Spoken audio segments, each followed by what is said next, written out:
So Netflix and the Academy are going to have a reckoning this February.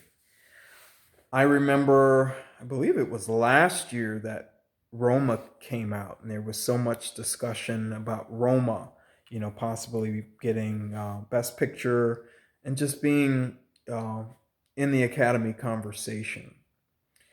But 2019, I think, has been a game changer for not only Netflix, but the quality and the scope of the films that are have been told. And I'll give you a few examples. Um, my two favorite movies of the year so far are Dolomite is My Name is one, and The King is the other. Both are Netflix releases.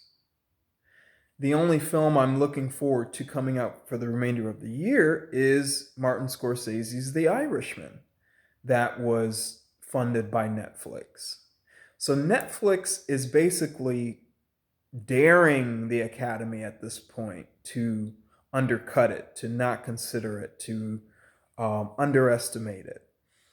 The King was so good.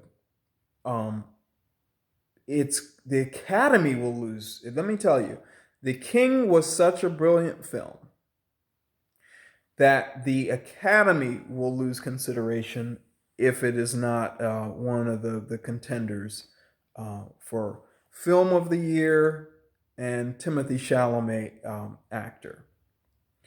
Cinematography as well. I'm trying to think, maybe costume design, cinematography, definitely. The score was good, but Timothy Chalamet and, Best Picture of the Year, I think, it's a shoe in. Um, Dolomite is My Name may not get Oscar consideration, but it's also number two on my list. And like I mentioned before, the only other film that I'm looking forward to seeing, and I do regret, guys, that I didn't see The Irishman in theaters, is the Martin Scorsese The Irishman. 3.5 hours long. I haven't really had the time to devote, to go out and see it. Um, I work for an airline, so holiday we're ramping up, et cetera, et cetera. But the reviews, I was watching Kermode and a lot of other people, some YouTubers, and reading some of the trades. The Irishman, and Scorsese turned down Joker, the Joker property, to do The Irishman. And the first time I read that headline, Scorsese turns down Joker to release The Irishman, I thought, out of touch guy. He's older. He's out of he's staying in his comfort zone. He'd rather do a mob pick than be tarnished by a comic book film. He didn't want his legacy to go out, as a comic book film. But then when I, read the trades and I realized The Irishman was budgeted around $200 million. We've got digital de-aging to bring back Pacino, to bring back, certain actors to their prime. To see Joe Pesci again on screen, I'm thrilled. I'm looking forward to it in a few days on November 27th when it's available for us widely on Netflix.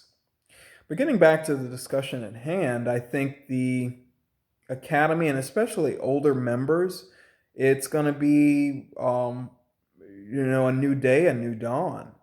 Netflix has focused its energy on the Academy, it seems like, with the choice films that it has produced and released.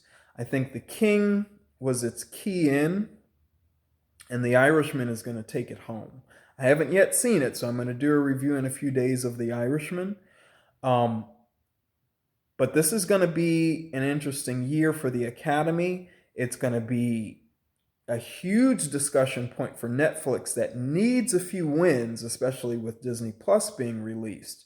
The fact that Netflix can release Academy caliber films is what is going to set it apart from Netflix, that has the Marvel properties and different things like that, and Disney, famously is not considered. Black Panther, withstanding. Um, But it's going to be an interesting year at the Academy. The King is one to look for, and I believe The Irishman is going to be a contender as well. Like, comment, and subscribe for more content like this, and drop some of your favorites, guys, from 2019. And I'll catch you guys in the next video. Hopefully, will be a review of The Irishman after the 27th. See you soon, guys. Cheers.